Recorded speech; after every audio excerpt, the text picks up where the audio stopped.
기도하시겠습니다. 참 좋으신 하나님, 오늘 또 이 자리에 예배자들로 쓰임받게 하여 주시고 또한 예배 가운데 예비된 큰 믿음의 그릇 위에 사모함을 더하셔서 이제 말씀해 주실 영의 양식을 받게 하시니 감사합니다. 하나님의 말씀입니다. 성령님 더욱더 역사하여 주셔서 반드시 믿음 가운데 하나님의 음성으로 말씀으로 받게 하여 주시고 결단하여 삶의 자리에서는 순종하며 간증하며 찬송하며 살아가게 하시옵소서.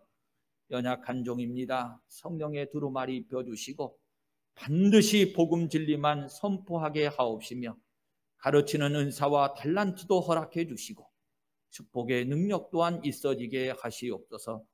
그러나 말씀하시는 분은 아버지 하나님이심을 인정하오며 우리 주 예수 그리스도의 이름으로 기도합니다. 아멘.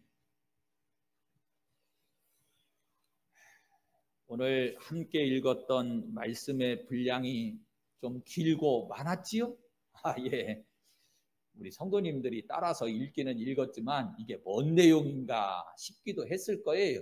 내용도 사실은 좀 어렵거든요. 그래서 제가 전체적인 그림을 한번 잘 정리를 해드리고 세부적으로 좀 말씀을 살펴볼 것이고요. 사실 오늘 말씀은 목회자인 저에게도 참 어려운 말씀입니다. 그래서 말씀을 좀 조목조목 좀 따라서 살펴볼 건데 그러다 보면 시간이 조금 지체될 것 같아서 시간은 되는 데까지 전하고 다음 주에 또 이어가 보도록 하겠습니다. 자, 전체적인 그림을 좀 먼저 말씀을 드릴게요. 13절의 시작이 내가 이방인인 너희에게 말하노라 그러면서 시작이 됩니다.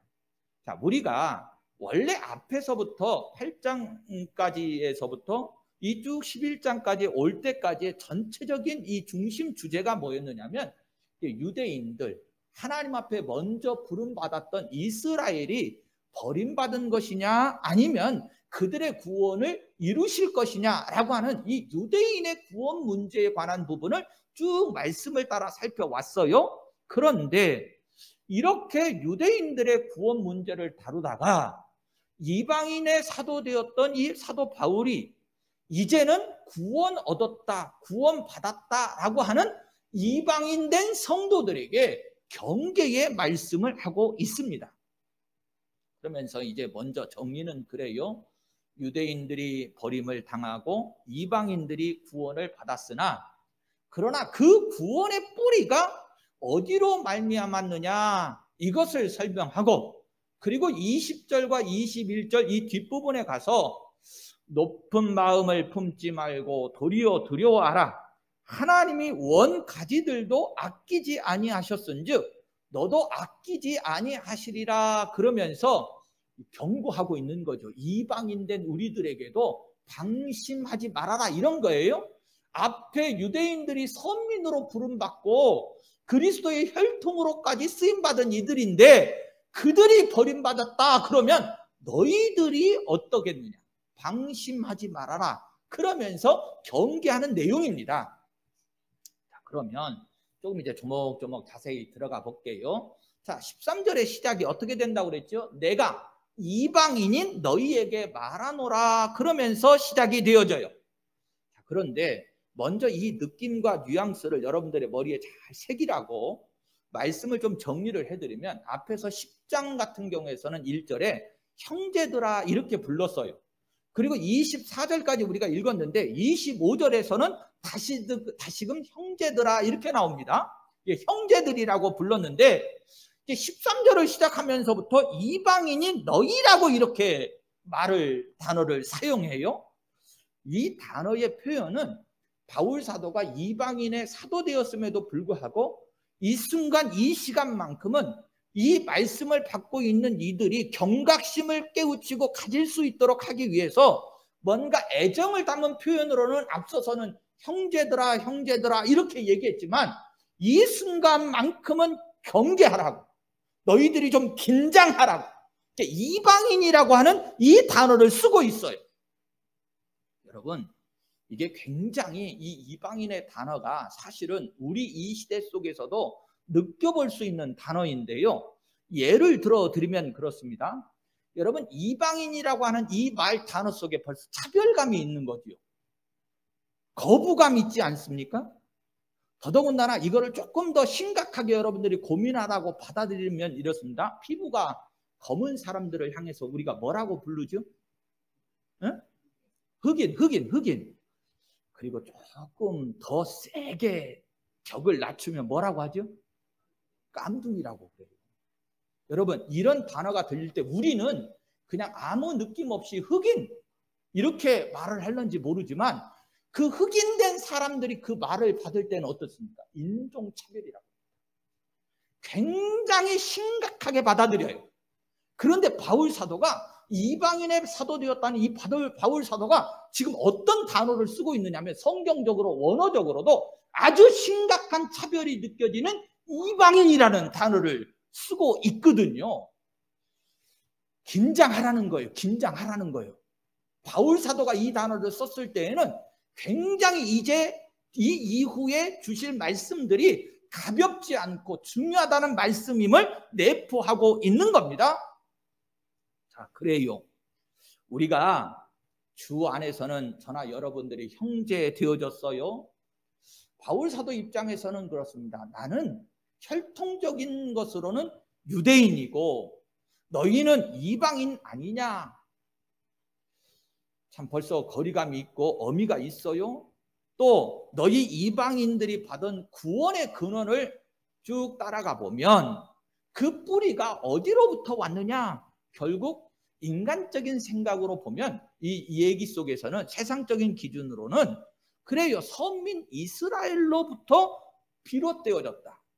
내가 이방인의 사도로서 너희들에게 복음을 전하는 자 되었지만 결국 나의 뿌리를 한번 생각해봐라. 내가 어디로부터 왔느냐? 결국 유대인으로부터 왔다는 거예요. 이거 잊어버리지 말라는 거예요. 왜 이 내용을 이렇게 강력하게 하고 있느냐면 이제 뒤에 교훈으로 주실 말씀 때문에 그런 거예요. 자, 이어서 내가 이방인의 사도인 만큼 내 직분을 영광스럽게 여기노니 이렇게 말을 합니다. 자, 이 부분도 좀 나눠서 생각해 볼게요. 이방인의 사도가 되었다. 바울 사도가 지금 자기 직분에 대해서 얘기를 하거든요. 그러면서 이 직분이 영광스럽다 이렇게 얘기를 하고 있는데 그런데 제가 이 부분도 바울 사도가 가진 믿음이 참 믿음이다라고 하는 것을 좀 드러내면서 교훈을 삼기 위해 그가 세상의 육신적인 삶의 모양을 좀 생각해 보면 여러분 그가 이방인의 사도 되어 가지고 좋고 영광스러운 일이 많았습니까? 아니면 육신적으로 환난과 고통이 많았습니까? 말로 할 수 없는 환난과 고난을 겪었거든요. 그런데 그 이방인의 사도 된 것이 영광스럽다? 여러분 이게 그냥 나오는 말일 수는 절대로 없다라고 하는 것을 우리가 느껴볼 수 있어요. 자, 그러면 바울 사도의 마음, 그 심령의 믿음 속으로 우리가 좀 들어가 봐야 되겠죠. 그에게는 도대체 어떤 믿음이 있어서 그 많은 환난과 고초를 겪고 비난과 조롱을 받고 그가 많은 그 어려움과 아픔 속에서도 이렇게 내가 하나님 앞에서 이방인의 사도 되었다라고 하는 것이 영광스럽다고 말할 수 있는 것일까? 이게 다른 게 아닙니다. 하나님의 섭리를 그는 확실히 믿는, 이게 하나님의 뜻 안에서 이루어지는 일, 그리고 내가 세상적으로는 환난과 고난을 받지만 하나님의 뜻하신 바 하나님의 섭리 속에 내가 하나님과 동역하는 일에 부름받고 쓰임받았다라고 하는 것에 영광스럽다는 거예요. 만약 세상적인 일이었으면 벌써 때려치고 싶었겠지요. 자, 그런데 그에게는 어떤 믿음이 있다고요? 이게 지금 하나님의 일이라는 거예요. 하나님의 뜻이라는 거예요. 그러면서요, 제가 목회자로서 느꼈던 그 감성적인 느낌을 조금 솔직히 말씀을 드리면 저도 그 믿음 속에 지금 세움을 받는 것이 힘이 나는데 여러분 보세요. 비록 나는 환난과 곤고 속에 있지만 나의 환난과 곤고를 통해서 하나님께서 이루어 가실 일을 기대하고 있기 때문에 그 소망이 있기 때문에 내가 비록 환난과 고난의 자리에 있기는 있지만 그러나 이 고난과 환난을 통해서 하나님이 이루어 가실 일들을 기대하고 있기 때문에 바울 사도는 영광스럽다는 거예요. 사랑하는 성도 여러분, 저나 여러분들도 그러십니까? 항상 신앙의 자리에 있으면서 기대하시냐 그런 말이에요. 어떤 기대요? 하나님이 나를 통해서 이루어 가실 일들을 기대하는 것. 그럴 때예요. 여러분, 비록 고난스럽고 환난도 있지만, 인정 못 받고 조롱도 받고 비난도 받지만 내게 맡겨주신 직분의 사명에 충성하고 그것을 영광스럽게 여기는 거예요. 여러분, 목사가 되었다, 장로 권사가 되었다, 무슨 세상 지위의 신분의 높낮이로 생각해서 내가 이제 높은 직분, 세상적인 기준에 의해서 인정받은 직분, 그래서 영광스럽더니 그거 아니라니까요. 목사 되고 장로 되고 권사 되고 교회에서 직분을 받으면 여러분, 예전과는 달라요. 요즘은요, 조금만 그 직분에 합당하지 못하면 바로 비난받고 조롱받고 환난이 닥쳐옵니다. 사람인데 우리도 허물이 있을 수 있고 그러잖아요. 그럼에도 불구하고 내가 왜 목사 되고 장로 되고 권사 된 교회의 직분에 영광스럽다고 말할 수 있느냐? 이유는 다른 거 아니에요. 하나님의 뜻 안에서. 하나님이 나를 통해서 이 환난과 고난 속에서도 이루어 가실 일들을 기대하고 그 참 믿음이 있기 때문에 바울 사도는 뭐라고 말해요? 영광스럽다는 거예요. 할렐루야. 이것이 우리가 직분과 사명 앞에서 환난과 곤고 속에 세상적으로는 어렵고 힘들어도 영광스러움 속에 신앙생활하고 사명을 감당할 수 있는 영적인 비결이 되어지는 거예요. 바울 사도요, 그 내면의 속에 담겨져 있는 하나님이 하실 일, 자신을 통해서 하실 일을 기대했다고 그랬는데, 잠깐만 그 기대하신 일들이 오늘 말씀 속에서 뭔가를 좀 살펴보면 이렇습니다. 첫 번째로, 자신은 지금도 놓지 못하고 있는 것이, 이 말씀 속에 놓지 못하는 게 유대인의 구원 문제잖아요. 유대인이 누구예요? 자기의 동족이거든요. 사실요, 이방인의 사도로 쓰임받으면서 바울 사도가 동족들로부터 받은 환난, 비난, 이거 만만치 않았거든요. 그랬잖아요. 자, 그럼에도 불구하고 바울 사도는 여전히 동족 문제를 포기하거나 단념하지 않습니다. 여러분, 이 내용이요, 비유를 좀 하나 들어보면 이래요. 얼마 전에 인터넷 뉴스에 보니까 부모를 생매장한 아들이 있었더라고요. 어머니를 생매장한 아들이 있었어. 근데 그 생매장한 그 어머니를 어떻게 해서, 자세히 내용은 안 읽어봤지만 구원해냈어. 구출을 했어. 경찰관들이 구출을 했어. 그래가지고 그 아들한테 12년 형을 때렸어요. 그런데 그 어머니가 하는 말이 뭐라고 그러냐면, 내 발로 들어갔다. 내 발로 들어갔대요. 내 발로. 자, 이거는 부모 자식 간의 일이니까 그러지요, 이렇게 말씀하실런지 모르지만 바울 사도에게 느끼는 감정이 그게 느껴지는 거예요. 여러분, 동족들이 그렇게 바울 사도에게 환난을 주고 핍박을 줬음에도 불구하고 내 형제고 동족들의 무슨 문제를 놓지 못하고 있느냐? 구원 문제를 놓지 못해요. 그러면서 이방인의 사도로 쓰임받는 것이 영광스럽다라고 하는 이 말 속에 바울 사도가 하나님이 하실 일들을 기대하면서 그 영광의 내용을 담고 있는데, 이방인을 전도하는 이 일이 14절에 보면 뭐라고 되어 있느냐? 내 골육을 아무쪼록 희귀하게 하여 그들 중에서 얼마를 구원하려 함이라. 그러면서 이방인들이 자기 자신의 하나님의 뜻 안에 동역하는 것을 통해서 이방인들에게 복음이 가고 그들이 구원받는 일이 이루어지는 걸 통해 내가 바라고 소망하기는 우리 동족들도 시기하고 질투가 나는데, 그것으로 인해서 예수 안에 들어오는 이들이 있고 얼마가 되었던지 구원받는 일이 있으면 나는 이 사도의 직분, 이방인의 사도의 직분이 영광스럽다는 거예요. 할렐루야. 바울 사도의 그 마음이 느껴져요. 자, 두 번째로 또 하나 좀 의미를 살펴보면, 하나님의 뜻은 본래 뭐였습니까? 바울 사도는 율법 학사입니다. 아예 그 가말리엘 문화라고 하는 율법 학교에서의 최고의 학문을 공부했던 사람이에요. 그러니까 율법에는 정통한 사람입니다. 정말로 정통한 사람이면 하나님의 말씀을 제대로 알고 있는 사람이면 바울 사도처럼 행할 것 같아요.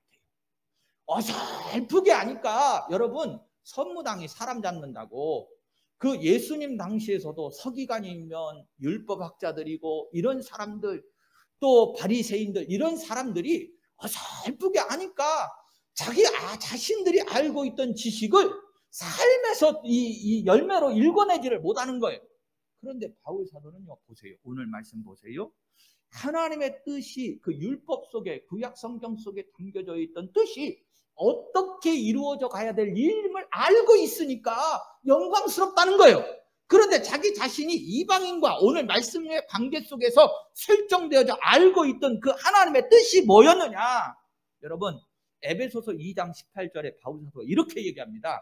이는 그로 말미암아 그가 예수 그리스도거든요. 예수 그리스도로 말미암아 우리 둘이라는 말은 이방인과 유대인을 말해요. 우리 둘이 한 성령 안에서 아버지께 나아감을 얻게 하려 하심이라. 그래서 하나님의 뜻이 유대인들에게만 머물러 있었던 게 아니다. 하나님은 이 유대인들의 벽을 넘어서서 이방인들에게까지도 나아가는 것이 하나님의 뜻인데 지금 이 벽을 넘어 이방인들에게까지 나아가는 일에 내가 하나님 앞에 쓰임받게 되었습니다. 이것이 얼마나 영광스러운 일이냐.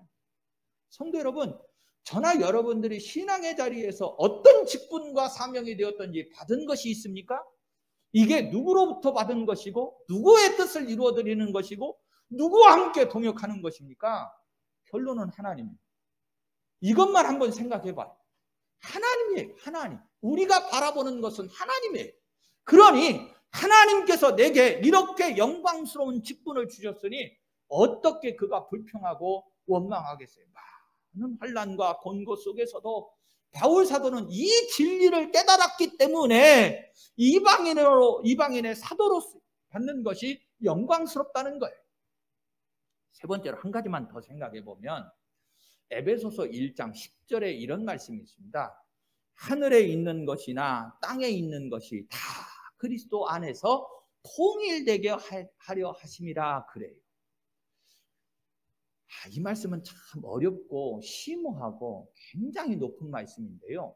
여러분 보세요. 말씀 속에서도 벌써 하늘에 있는 것이나 땅에 있는 것이나 이거를 그냥 우리 말로 쓸 때 온 우주적이다 이런 말 쓰잖아요.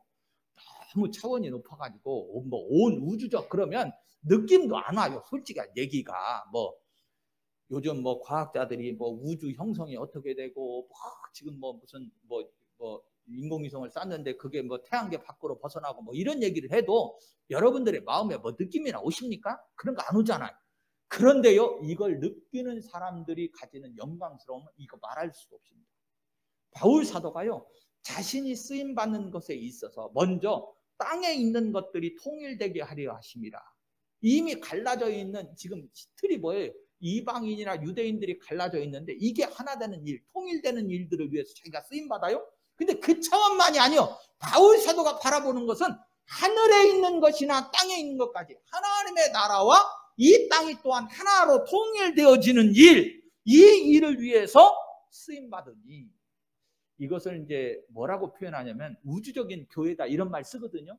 예, 우주적인 교회를 위해서 자기 자신이 이렇게 환난과 곤고 속에 있지만 쓰임받으니 이 일이 얼마나 영광스러운가 그러는 거예요. 교회 얘기가 나왔어요. 저나 여러분들도요. 우리 군부교회가 어떤 교회입니까? 영적으로 가만히 생각해봐요. 어떤 교회? 예수 그리스도의 십자가의 보혈의 핏값을 치르시고 세운 교회잖아요. 믿으시면 아멘?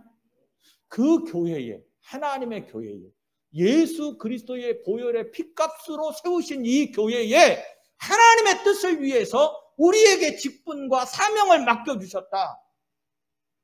여러분 이거 바울 사도와 같이 우리가 당연히 가져야 하는 영광스러움 아닐까요? 맞잖아요. 내가 비록 어떤 자리에 쓰임받았던 하나님이 나를 부르시고 하나님과 동역하게 하셨다는 것, 이건 놀라운 영광스러움입니다. 이 영광스러움이 내 속에 충만하면요, 어떤 환난과 시험이 와도 이겨낼 수 있어요. 바울 사도와 같이 승리할 수 있는 거예요. 자, 그러면서 14절의 말씀을 좀 다시 한번 깊이 있게 보면 이는 혹 내 권력을 아무쪼록 시기하게 하여 그들 중에서 얼마를 구원하려 함이라 그래요. 자, 성도님들, 우리 세상의 성품 가운데 시기하는 성품 좋아요, 안 좋아요? 안 좋습니까? 그런데 필요도 하네요. 오늘 말씀 보니까. 그런데 이 시기하는 성품이 필요할 때는 어떤 때만 하냐면 시기하는 것으로 끝나면 그 성품은 진짜 나쁜 성품입니다. 그렇잖아요. 시기라고 하는 것이 벌써 우리가 좋지 않은 성품인 걸 알아요.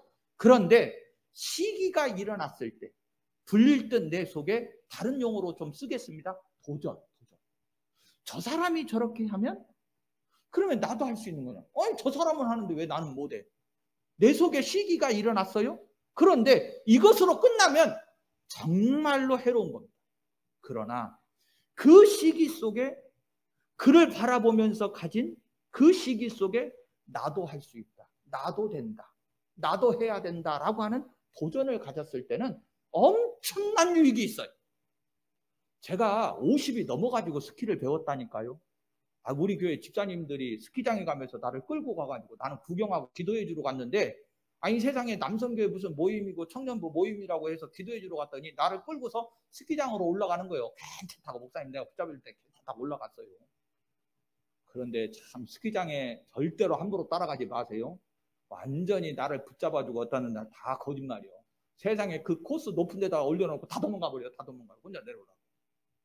그런데 그때 내 마음속에 생각한 게 있어요.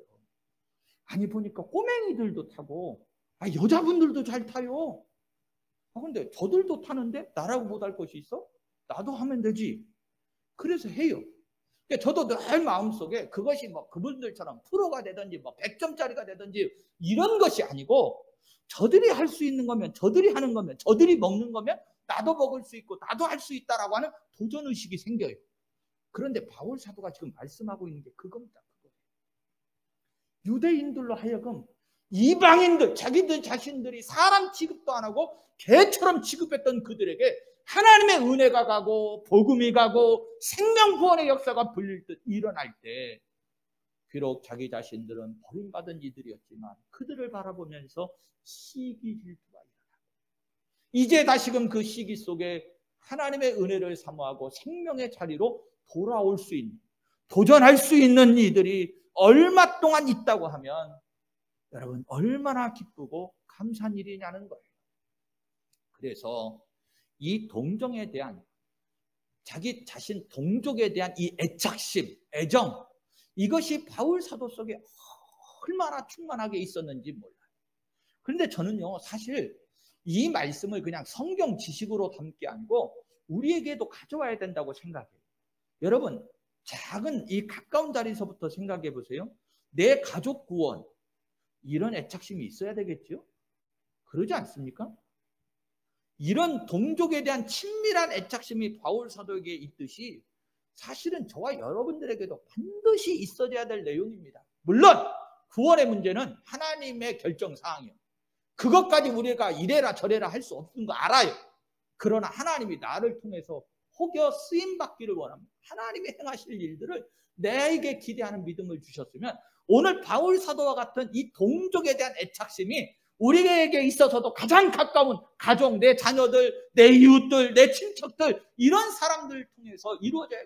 그 일을 위해서 어떤 환난이나 곤고가 있어도 최선을 다해야 되는 것 아니냐, 그런 말이에요.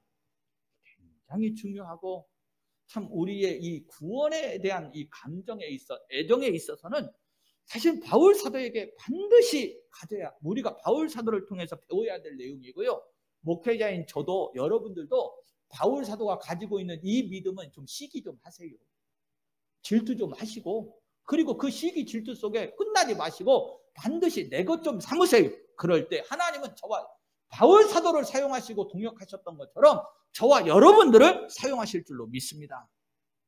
자, 그러면서 15절로도 갈게요. 15절에 그래요. 그들을 버리는 것이 세상의 화목이 되거든. 말씀을 잘 풀어야 돼요. 제가 어렵다고 그랬죠. 굉장히 어려운 말씀이라고 그랬어요. 아니, 그들을 버리는 것이 세상의 화목이라고 그래요.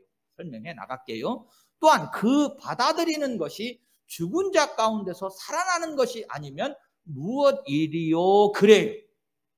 그런데요, 사실 이 말씀을 풀어나가는 일에 있어서 이미 12절에서도 어떤 말씀이 주어졌냐면 똑같은 내용을 이제 다르게 설명하고 있는 건데 12절에 그들의 실패가 이방인의 풍성함이 되거든 하물며 그들의 충만함 일이요 이렇게 표현을 했었습니다. 그리고 여러분 죽은 자라고 하는 단어가 나오지요. 이게 영적으로 유대인들이 죽었다 이런 말인데 사실은 이와 같은 표현들은 하나님이 이제 선지자들에게 특별히 이제 에스겔 선지자에게 바벨론 포로 시기에요. 한 이 계곡으로 데리고 가가지고 많은 마른 뼈들을 보여주시거든요. 그렇지요. 이 뼈들이 상징하는 게 뭐지요? 죽은 거잖아요. 죽음을 상징하는 거예요. 죽었는데 하나님이 뭐라고 말씀하시죠? 저들이 군대가 되리라 그래요. 상상도 할 수 없는 일이지요. 하나님 안에서 되어지는 일이에요. 하나님은 그런 능력을 가지고 계신 거예요. 접붙임에 대한 비유가 사실은 거기에 있어요.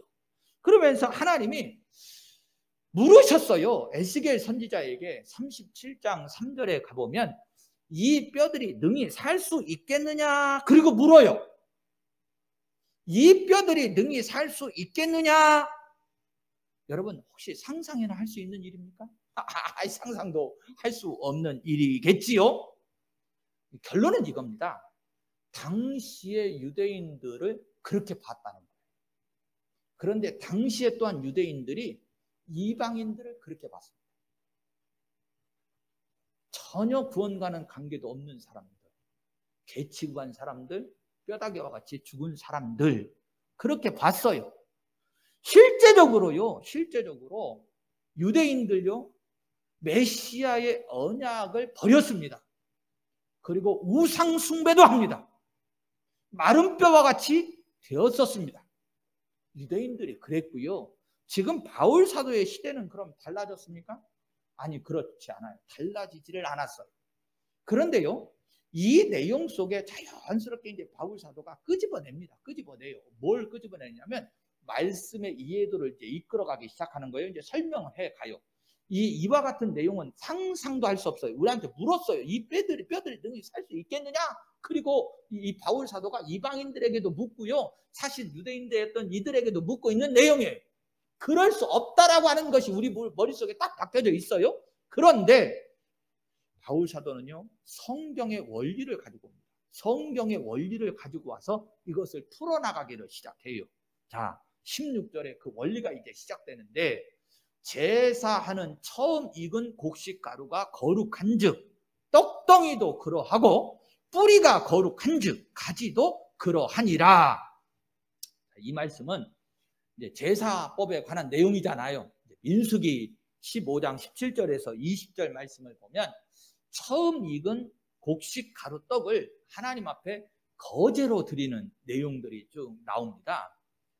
물론 이제 레위기에 쭉 정리된 제사법의 한 내용입니다만 처음 익은 것을 거제로 드려지면 그 드려지는 제물만이 아니고 나머지도 다 거룩하다라고 하는 거예요. 자, 이것을 우리가 이제 성경적인 큰 틀의 원리 속에서 좀 말씀을 전해드리면 이렇습니다. 여러분, 성경의 원리가 처음 것이 중요합니다. 처음 것. 예를 들면 이런 겁니다. 아예 태초에 아담이 처음이잖아요. 그런데 아담이 범죄하니까 이후에는 다 뭐가 되는 거죠? 죄인 되는 거예요. 죄인 되는 거예요. 처음 것이 죄가 되니까 나머지도 다 죄가 됩니다. 여러분 이 원리가 구체적으로는 어떻게도 정해지냐면 이스라엘이 이제 많은 민족이 12지파 가정 속에서도 마찬가지입니다. 뭐든지 첫 것은 누구의 거예요? 하나님의 것으로 구별해서 드리라고 합니다. 그렇지요. 처음 익은 열매 곡식이 되었던지 아니면 낳은 가축의 첫 새끼가 되었던지 근데 그것만으로 끝나는 게 아니에요. 사람도 자식을 낳으면 그 첫 장자는 누구 거예요? 하나님 앞에 구별해서 드리래요. 드리래. 그런데 다 그러지를 못하니까 하나님께서 아예 제도를 세우셨는데 어떤 제도냐면 레위인이라는 제도예요. 레위인은 본래 이스라엘 12지파에 들어가지 않는다고 말씀을 다 드렸었어요. 레위인은 어떤 지파냐? 하나님 앞에 드려진 지파예요. 그런데 이것은 무엇을 상징하는 의미가 있었느냐 하면 처음 것이 하나님 앞에 드려졌으면 나머지 것들도 다 하나님의 것으로 인정하는 거예요. 이게 은혜와 복이라는 거예요. 이것이 이 원리가 그대로 성경 속에 이 처음 것에 대한 원리가 적용이 됩니다. 그리고 보세요. 실제적으로 더 우리에게 구원에 중요한 원리가 있는데 예수님이 우리의 죄를 위해서 십자가에 달려 돌아가셨는데 예수님이 제2의 두 번째 아담이라고 그래요.